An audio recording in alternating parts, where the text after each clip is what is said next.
김남희 교수님이라는 분이 계시는데요. 심리학을 전공하시고 그리고 대학교에서 긍정 심리학을 강의하시는 분이신데, 이분이 책을 써내셨어요.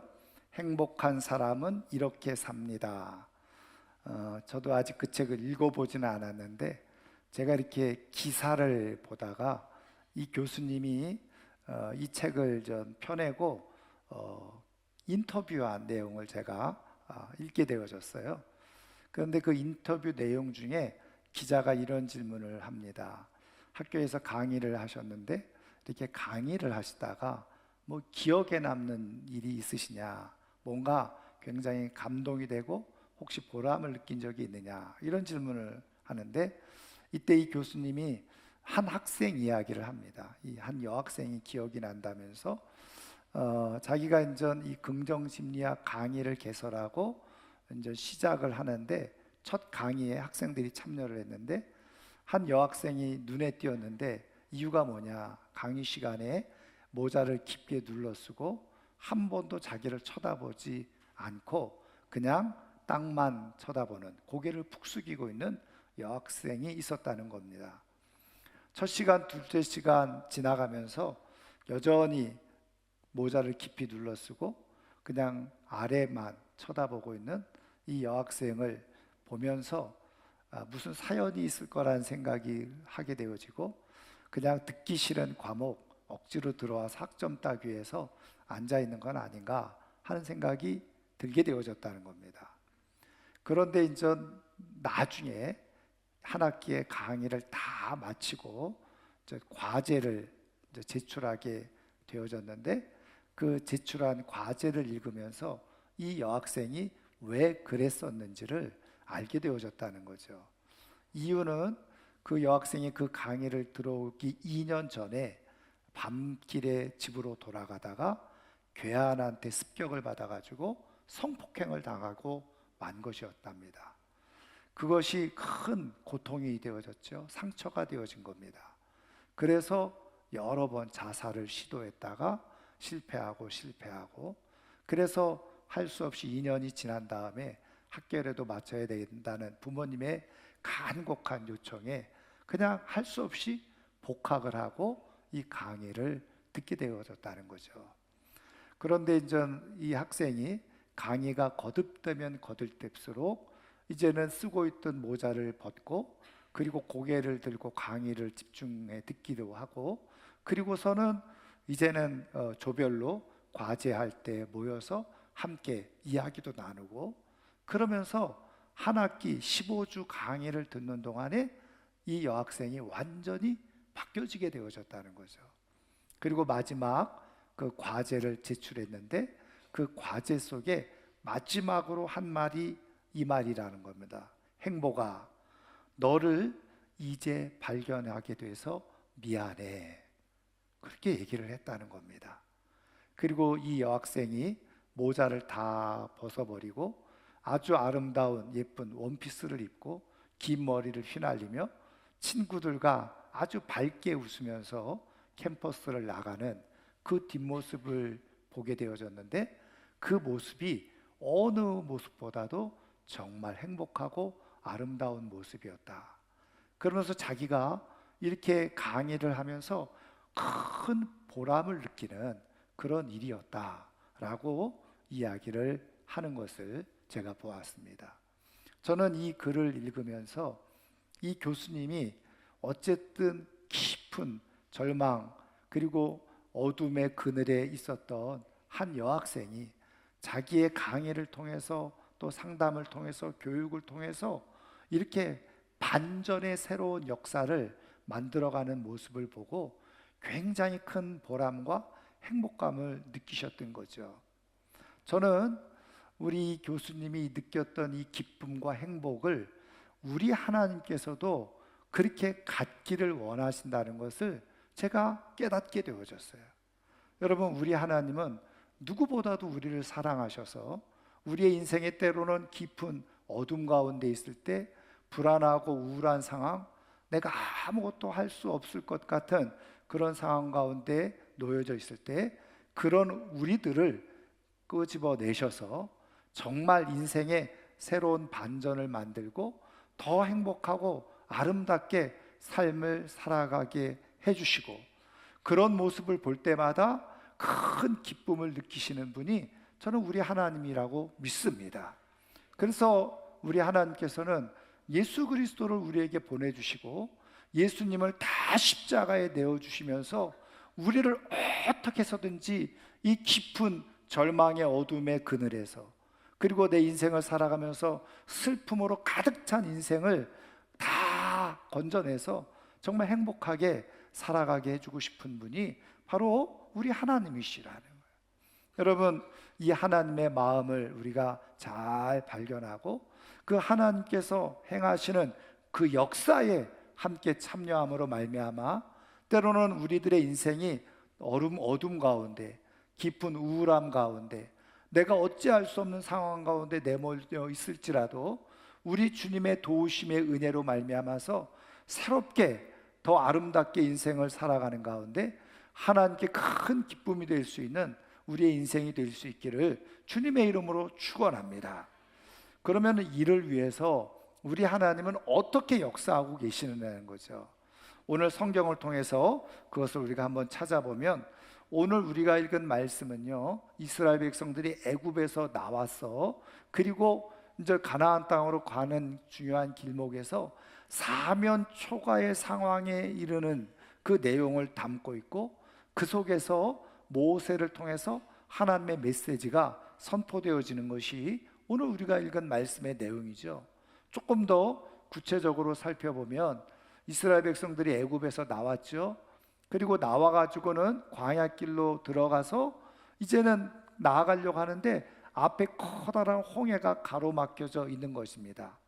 그런데 마침 이 노예들을 내보낸 이 바로 왕이 정신을 차린 거예요. 그래서 어떻게 했느냐, 많은 마병들을 이끌고 다시 이들을 잡으려고 추격하고 쫓아오는 상황인데, 멀리서 보니까 이스라엘 백성들이 지금 자기네들을 잡으러 추격해오는 그런 애굽의 군대들을 보게 되어진 겁니다. 앞에는 홍해가 가로막혀져 있고 뒤에서는 애굽 군대가 추격해오고 있고, 양 옆으로는 큰 높은 산이 있고 광야가 펼쳐져 있어서 도저히 도망갈 수 없는 그런 상황, 한마디로 말하면 마치 막다른 골목에 갇혀있는 쥐와 같은 그런 상황이 되어져 있는 거죠. 여러분, 이런 상황 가운데서 오늘 말씀을 읽어보면 이제 이스라엘 백성들은 깊은 두려움에 빠졌죠. 그래서 모세를 향해서 원망하는 말을 쏟아내죠. 왜 우리들을 이 광야에서 죽게 하느냐, 애초부터 그 애굽에 있을 때부터 우리에게 관여하지 말라고, 건드리지 말라고, 우리는 그냥 여기서 노예로 살겠노라고 그렇게 말하지 않았느냐, 광야에서 죽는 것보다 우리가 노예로 살아가는 것이 훨씬 낫지 않았겠느냐, 그러면서 모세에게 막 원망을 쏟아내는 거예요. 그럴 때 오늘 13절 14절 말씀, 모세가 이 백성들 앞에서 선포하는 게 뭡니까? 두려워하지 말고 가만히 서서 여호와께서 너희를 위해서 행하시는 구원을 보라. 여호와께서 너희를 위하여 싸우시리니 너희는 가만히 있어라. 이렇게 선포하고 있는 거예요. 그런데 여러분, 이 모세의 선포가 단순히 이 모세의 생각에서 나온 것이 아니라 하나님께서 모세를 통해서 지금 이스라엘 백성들, 이 곤경에 빠져 있고 아무것도 할 수 없는 상황 가운데 놓여져 있는 이스라엘 백성들을 구원하시기 위한 하나님의 메시지가 여기에 담겨져 있었다는 거죠. 그 메시지가 무엇입니까? 바로 너희는 두려워하지 말고 가만히 있어라, 이렇게 말씀하고 있는 거예요. 여러분, 지금 이 상황 가운데서 가만히 있는 것이 맞습니까? 아니면 여기서 무엇인가 이 어려움을 해결하려고 대책을 세우고 움직이는 게 맞습니까? 여러분, 우리가 상식적으로 생각하면 이런 위기에 놓여져 있을 때, 이런 긴급한 상황 가운데 놓여져 있을 때 어떻게 빠르게 대응하고 대처하느냐에 따라서 결과가 달라지잖아요. 여러분, 긴급하고 정말 중요한 일이 발생했을 때 이때 어떻게 빨리 대처하느냐에 따라서 결과가 달라지는데, 어떤 거는 작은 힘을 들여서 그냥 적은 노력으로도 빨리 문제가 해결될 수도 있어요. 그런데 이것을 괜히 시간을 질질 끌다가 어떻게 해요? 더 큰 문제로 야기되어지는 그런 상황들이 얼마든지 있잖아요. 그러면 지금은 아주 긴급하고 정말 중요한 상황이에요. 그러면 지도자인 모세가 어떻게 해야 됩니까? 지금 이런 상황 가운데서 우리가 어떻게 대처해야 될지를 사실은 백성들에게 설명을 해주고 얘기를 해주고 안심시켜주고, 아니면은 우리가 애굽 사람들과 한번 죽을 때까지 싸워보자라든지 뭔가 격려를 하고 독려를 하고 그래야 될 상황 아닙니까? 그런데 오히려 모세는 가만히 있어라 이렇게 말하는 거예요. 여러분, 우리가 옛말에 그런 말이 있잖아요. 호미로 막을 것을 가래로 막는다. 그러니까 처음에 작은 수고, 작은 비용을 가지고 충분히 해결할 수 있는 부분을 그냥 괜히 오래 두었다가 더 큰 문제, 더 많은 비용, 더 많은 수고를 하는 그런 불행한 일, 그것도 그렇게 해서 해결이라도 되면 괜찮은데 오히려 해결은 안 되고 더 크게 문제가 확산되어지면 문제가 되어지는 것 아니겠습니까? 그러면 모세는 이 시점에서 어떻게 해요? 앞에 홍해가 가로막혀져 있고 뭐 옆으로는 갈 길도 없고, 그러면 대책을 세워야 되는 거예요. 뭐 항복을 할지, 아니면 정말 전열을 가다듬어서, 우리가 뒤에 가서 17장에 보면 아말렉 군대가 쳐들어왔을 때 모세가 하나님 앞에 그냥 산 위에 올라가서 기도하고 여호수아를 통해서 전쟁을 해서 승리를 했듯이 뭔가 대책을 세워야 되는 거예요. 그런데 그 대책은 안 세우고 너희들은 가만히 있어라. 말이 안 되는 일인 거죠. 여러분, 우리 하나님께서 우리의 인생 가운데 하나님의 일들을 나타내시고 하나님의 역사를 보여주시고, 또 우리의 인생의 어두운 그늘 가운데 또 우리가 뭔가 할 것이 없고 할 수 있는 상황이 없다고 느껴지는 상황 가운데 오늘 하나님은 거기서 반전을 만들어내시고 우리의 역사를 새롭게 만들어 가시고자 하실 때 하나님의 특별한 방법 중에 하나가 뭐냐? 가만히 있어라 이렇게 말씀하신다는 거예요. 그러면 여기서 하나님께서 가만히 있으라고 하는 이유가 뭐냐?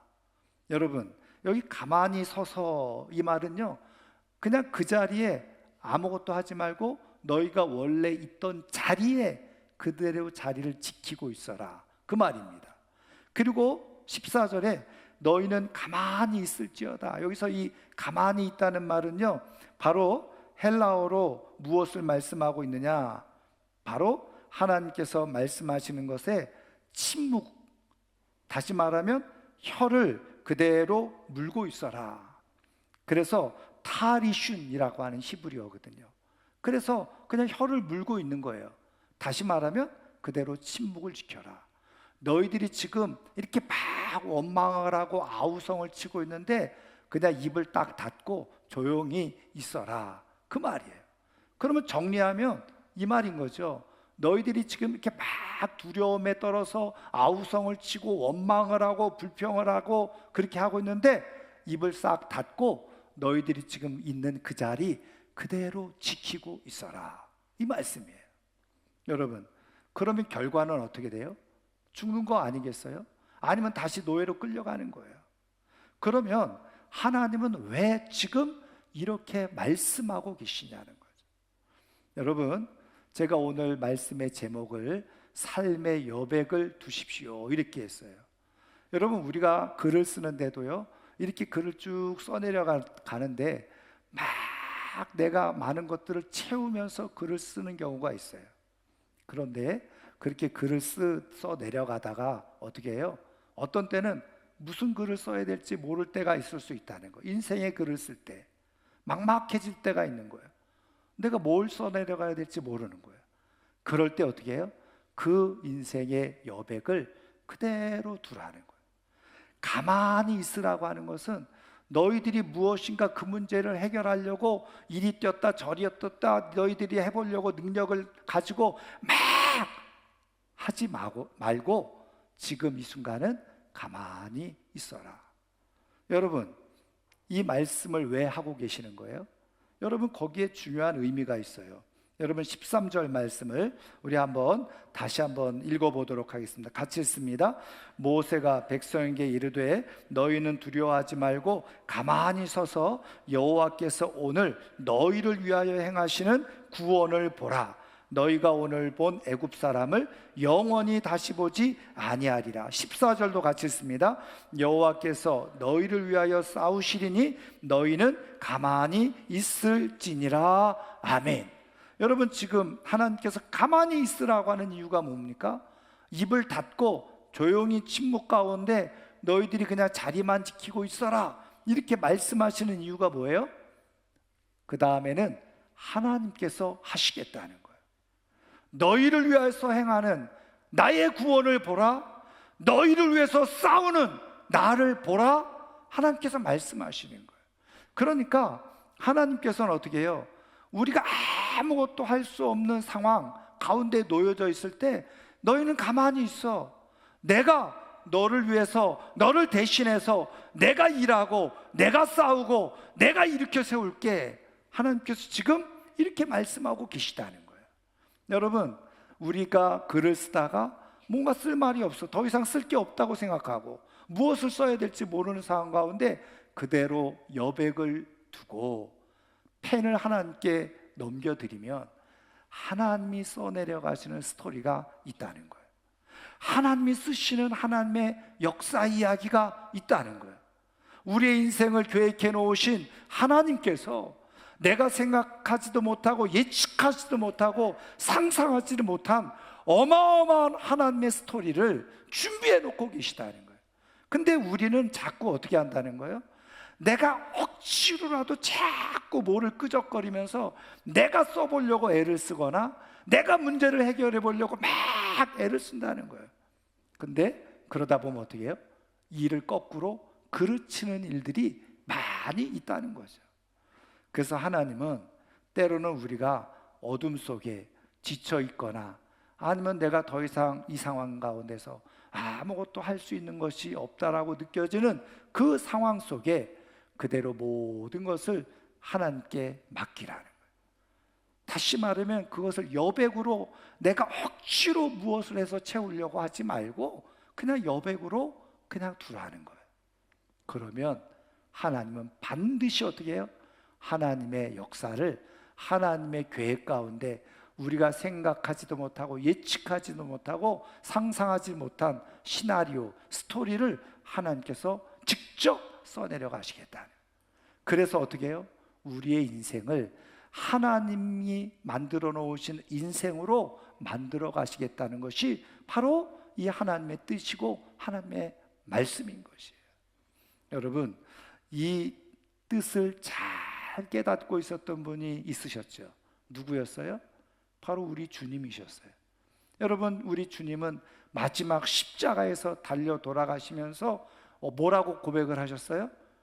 아버지여, 내 영혼을 아버지 손에 부탁하나이다. 지금 여기까지의 모든 일은 예수님께서 하셔야 되고 할 일들을 다 하셨어요. 이제 뒷일은 하나님께 맡기겠다는 거예요. 다시 말하면 예수님도 그 인생의 여백을 남겨주셨다는 거예요. 여러분, 그랬을 때 우리가 너무나도 잘 아는 것처럼 하나님께서 어떻게 하셨어요? 그 예수님을 3일 만에 다시 살리시고 부활하셔서 그 영광스러운 역사를 마무리하시는 것을 우리는 보게 되었잖아요. 사랑하는 성도 여러분, 내 인생의 막다른 골목에 놓여져 있는 것처럼 느껴질 때, 내가 더 이상 아무것도 할 수 있는 것도 할 것도 없다라고 느껴지는 그 순간에 우리 주님께서 우리에게 말씀하세요. 포기하지 말고 거기서 가만히 있어라. 네가 자꾸 원망하고 불평하는 말 쏟아내면서 여기저기서 내 힘으로 뭔가 해보려고 그냥 동분서주 바쁘게 왔다 갔다 하지 말고 가만히 있어라 말씀하고 계시네요. 왜요? 하나님께서 해주시겠다는 거예요. 하나님께서 행하시겠다는 거예요. 여러분, 그런 의미에서 여러분 여기 가만히 있는 것은, 다시 말하면 인생의 여백을 하나님 앞에 남겨놓는 것은 무능력한 게 아닙니다. 게으른 것도 아니고요. 불성실한 것도 아닙니다. 그것은 하나님에 대한 절대적인 신뢰와 믿음을 가지고 있을 때만이 내가 모든 것을 잠시 중단하고 내가 하려고 하는 것들을 다 내려놓고 여백을 하나님 앞에 올려드릴 수가 있는 거예요. 그런 의미에서 내 삶의 여백을 하나님 앞에 올려드린다는 것, 그리고 내가 하나님의 말씀을 따라서 가만히 있다는 것은 그냥 내가 불성실하고 무능력하고 게으른 것이 아니라 오히려 하나님을 향한 절대적인 믿음과 신뢰의 표현인 것이에요. 이제 여기서는 내가 더 이상 아무것도 할 것이 없고 할 수가 없습니다. 하나님, 이제 모든 것을 다 하나님께 맡깁니다. 그 인생의 여백을 하나님께 올려드리는 거예요. 그리고 내가 써왔던 내 인생의 스토리의 펜대를 하나님의 손에 올려드리는 거죠. 여러분, 하나님께서 여기서 가만히 있으라 이렇게 말씀하시는 것은 어떤 의미가 있느냐?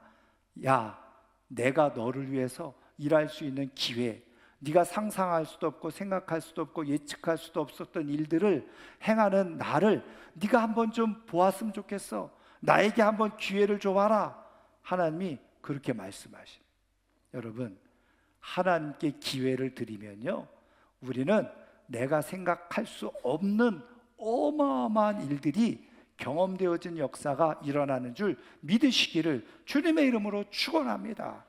그래서 하나님을 향해서 절대 믿음과 신뢰를 가지고 있는 사람들은 때로는 어떻게 해요? 잠시 멈추어 서서 하나님 앞에 내 인생의 여백을 자꾸 드리는 거예요. 하나님, 내가 이렇게 열심히 내 인생을 써보려고 하지만 자꾸 꼬이고 말도 안 되고, 그러니 하나님이 써주십시오. 그리고 맡기는 거예요.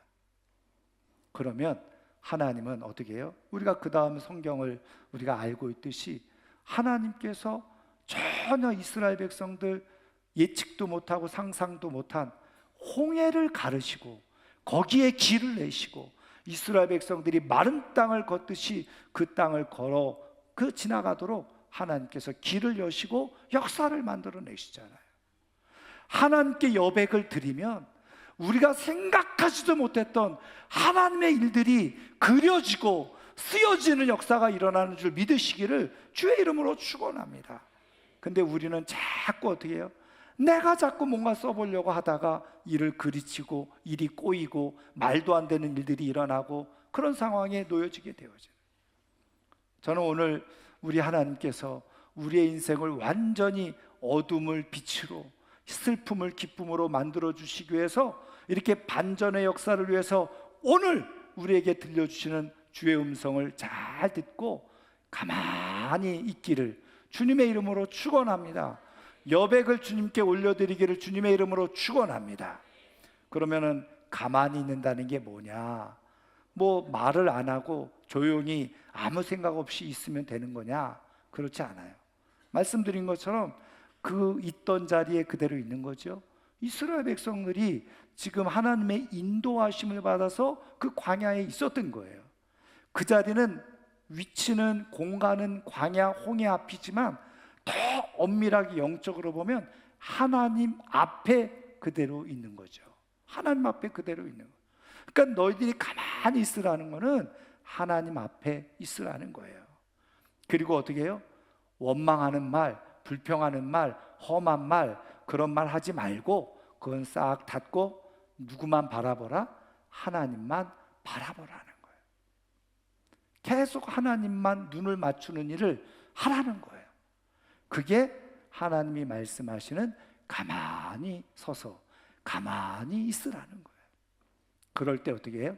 내가 하나님께만 집중하고 내가 입을 닫고 그리고 하나님이 말씀하시는 것을 들으려고 하고 눈을 맞추고 집중하고 있으면 어느 순간에 어떻게 해요? 하나님이 글을 써내려 가시고 하나님의 역사를 하나님이 이루어 가시고 나는 그것을 보면서 서프라이즈, 놀라면서 하나님께 감사와 영광을 올려드리게 되어지는 거예요. 저는 오늘 이 아침에 나온 우리 사랑하는 모든 성도님들이 때로는 힘들고 어려운 인생, 틈바구니 속에서 내가 무엇인가 더 이상 할 수 있는 것도 없고 할 것이 없다라고 느껴지는 그 순간에 침묵하고, 그리고 조용히 하나님을 응시하고 하나님만 계속 집중함으로 말미암아서 어느 순간에 하나님께서 홍해를 여시고 그 길을 걷게 하시는 놀라운 기적의 시나리오를 받아들일 수 있는 우리의 인생이 되기를 주님의 이름으로 축원합니다. 말씀을 마치려고 하는데요, 존 헨리 블랙갑이라는 목사님이 계세요. 이분이 뛰어난 영성가이자 그리고 목회자인데, 이분이 쓰신 아주 유명한 책 중에 하나가 뭐냐면 하나님을 경험하는 삶이라고 하는 책이에요. 이거를 성경 공부 교재로 만들어서 이것을 많이 공부하는 사람들이 정말 하나님을 경험하는 그런 축복의 은혜를 누리게 되어지는데, 이분이 쓴 책 중에 하나님의 길이라고 하는 책이 있어요. 근데 거기에 이 헨리 블랙가비 목사님이 경험한 얘기를 기록을 해놓은 거예요. 간증을 해놓은 거죠. 어떤 내용이냐면, 이분이 이제 캐나다에 서스캐치원이라고 하는 주가 있어요. 그래서 처음 들어보는 거예요. 그래서 제가 찾아봤더니 정말 서스캐치원이라고 하는 캐나다의 주가 있더라고요. 근데 거기에 레지나라고 하는 도시가 있는데, 거기를 방문했을 때 보았던 이야기예요. 그래서 한 교회를 가서 예배드리고 방문을 하게 되어졌는데, 교회는 그럴듯하게 멋지게 잘 지어져 있는데 모여서 예배드리는 사람들 보니까 성도가 11명밖에 되지 않은 거예요. 그래서 거기서 이제 예배를 드리고 거기 있는 성도들과 이렇게 교제를 하기도 하고, 또 거기서 자기가 같이 이제 예배를 드리는데 너무 마음이 갑갑하고 답답한 거예요. 왜냐하면 예배가 죽은 예배예요. 11명의 성도밖에 없으니까 예배가 그냥 다 표정도 어둡고 시리에 빠져 있는 거예요. 그래서 이제 끝나고 같이 교제하면서 얘기를 나누다 보니까 이제는 교회가 너무너무 여러 가지로 힘들고 성도는 11명밖에 없고 재정적으로도 문제가 많고, 그러니까는 아무런 사역도 할 수 없는 거예요. 교회의 기능을 못 하는 거예요. 그러니까 교인들도 다 침울해지고 어두워져 있어요. 그러니까 예배도 힘이 없어지고. 그러니까 지금 교회가 내린 결론이 뭐냐? 교회를 팔자는 거예요. 그렇게 결론을 내고 지금 그렇게 하려고 하고 있다는 거예요. 근데 이제 이 헨리 블랙가비 목사님이 그 팔 때는 팔더라도 그러면 내가 한번 같이 이렇게 조금 시간을 좀 가져보자, 나랑. 이 이야기를 한 겁니다. 그러면서 그 11명의 성도들을 모아놓고 무엇을 제안했느냐? 지금부터 아무 말 하지 말고 여러분들이 성경을 집중해서 읽는데 성경에서 하나님이 어떤 분인지, 하나님이 무슨 일을 하시는지 그것만 찾아보자. 예수님이 어떤 분이신지, 그리고 예수님이 무슨 일을 하셨는지 그것만 우리가 찾아보자. 그리고 만나서 다른 얘기 일절하지 말고 내가 성경을 읽으면서 기도하면서 하나님은 어떤 분이신지 그냥 내가 본 대로 읽은 대로 얘기하자고 얘기한 거예요. 그래서 성경을 읽고 와가지고 이제 모여서 얘기를 하는 거죠. 그래서 얘기를 해서 내가 성경을 어디 읽었는데 하나님은 이런 분이시더라, 하나님은 이런 일을 행하셨다. 그냥 너무나도 아주 간단한 단순한 성경에 나와 있는 대로 하나님이 누구신지, 하나님이 어떤 일을 하셨는지, 예수님이 누구신지, 어떤 일을 하셨는지, 성령님은 누구신지, 어떤 일을 하셨는지 자기들의 얘기를 하는 것이 아니라 성경에 나와 있는 하나님 얘기를 한 거예요. 다른 얘기 일체하지 마라. 교회가 무슨 문제가 있느니, 어떤 문제를 해결해야 되느니 그런 얘기 일절하지 말고 그냥 하나님 얘기만 하자는 거예요. 그래서 한 주 모여서 얘기하고 또 한 주 모여서 얘기하고 그렇게 시간이 흘러가는데 놀라운 일이 발생하기 시작한 거예요. 다른 얘기 아무것도 안 하고 무슨 삶의 문제가 어쩌니 그런 얘기 일절 안 하고 계속 자기가 성경을 읽고 묵상하고 기도하면서 내가 본 하나님, 내가 느낀 하나님, 계속 하나님 얘기만 하기 시작한 거예요. 그런데요, 그 11 성도들 가운데 부부, 그래서 교회는 나오지만 부부 사이에 불화가 있고 어려움을 겪고 있는 가정이 있는데 모여가지고 계속 하나님이 어떤 분이시구나, 예수님이 어떤 분이시구나, 그냥 그 얘기만 서로 막 하는데 이들 불화한 가정이 갑자기 화해가 이루어지기 시작하는, 좋아지기 시작하는 거예요, 관계가. 그리고서 예배가 너무너무 달라지기 시작하는 거예요. 그냥 하나님에 대한 기대를 가지고 예배를 드리기 시작한 거죠. 그런데 더 놀라운 사실은 그 교회를 떠나갔던 사람들, 그리고 그 교회 주변에 있었던 사람들이 다시 한 사람에서 한 사람씩 다시 돌아오기 시작하는 일이 일어나게 되어진 거예요. 왜요? 전에는 교회만 왔다 하면 교회가 어떡하니, 교회가 왜 이러니, 매일 불평하는 얘기만 듣고 가니까 교회에 오고 싶은 마음이 없어지고 주변에 있던 사람들도 교회에 관심이 없어지는 거예요. 왜? 교인들이 모였다 하면 교회 불편 얘기하고 교회 문제만 얘기하고 사람들 시끄러운 얘기만 하고 자기네들 고통스러운 얘기만 하고, 그러니까 아무도 교회를 나오지 않아요. 교회를 떠나가는 거예요.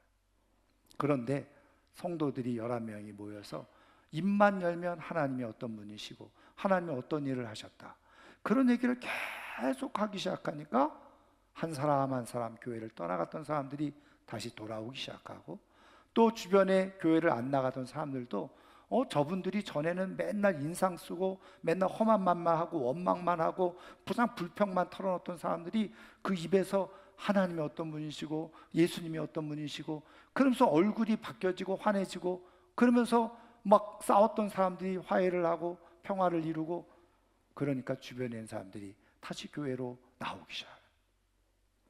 그분들이 한 일은 전도한 것도 없어요. 누가 찾아가서 교회 나오라고 얘기한 것도 없어요. 그저 그들 안에서 하나님을 얘기했을 뿐이에요. 하나님만 바라보았을 뿐이에요. 그랬더니 하나님이 일을 하시기 시작하시더라는 거예요. 하나님의 영광이 나타나기 시작하는 거예요. 그래서 수년이 지난 다음에 그 교회를 다시 방문했더니 그 작은 교회 사람들이 모여가지고 많은 사람들이 늘어났을 뿐만 아니라 8개의 교회를 개척하고, 그리고 옆에 있는 대학교 캠퍼스를 접수를 해서 캠퍼스 사역을 하고 젊은이들을 전도하고 젊은이들을 위한 교육센터를 만들어서 놀랍게 하나님의 일을 하고 있더라는 거예요. 사랑하는 성도 여러분, 내 어둡고 그늘진 뭔가 꽉 막혀있는 인생 가운데서 새로운 하나님의 스토리 내가 발견하기를 원하세요? 원망과 불평의 말을 그치고 내 입에서 계속 하나님을 선언하고 하나님을 증거하시기를 주님의 이름으로 축원합니다. 하나님께 집중을 하시면 됩니다. 하나님의 말씀을 하면 되는 거예요. 그러면 그때부터 내가 예측하지도 못하고 상상하지도 못하고 생각하지도 못했던 하나님이 일하시는 역사, 내가 남겨놓은 인생의 삶의 여백에 하나님께서 멋지게 아름답게 위대하게 써내려 가시는 역사가 일어나는 줄 믿으시기를 주님의 이름으로 축원합니다. 오늘 하나님 앞에 가만히 있는 것은 믿음이에요. 하나님 앞에 내 인생을 드리면서 하나님이 써주세요. 그러면 하나님이 쓰실 때 우리의 인생은 우리가 생각했던 것보다 훨씬 위대하고 아름답고 멋진 인생이 될 줄 믿습니다. 기도하겠습니다. 오늘 말씀을 생각하면서 우리 한번 찬양을 하고 기도하는 시간을 갖도록 하겠습니다. 그렇습니다. 우리는 연약하고 하루를 살아가는데도 힘겨워하죠. 때로는 넘어지기도 하고 실수하기도 합니다. 우리는 부족한 죄인이죠. 그러나 주님은 완전하신 분입니다. 주님이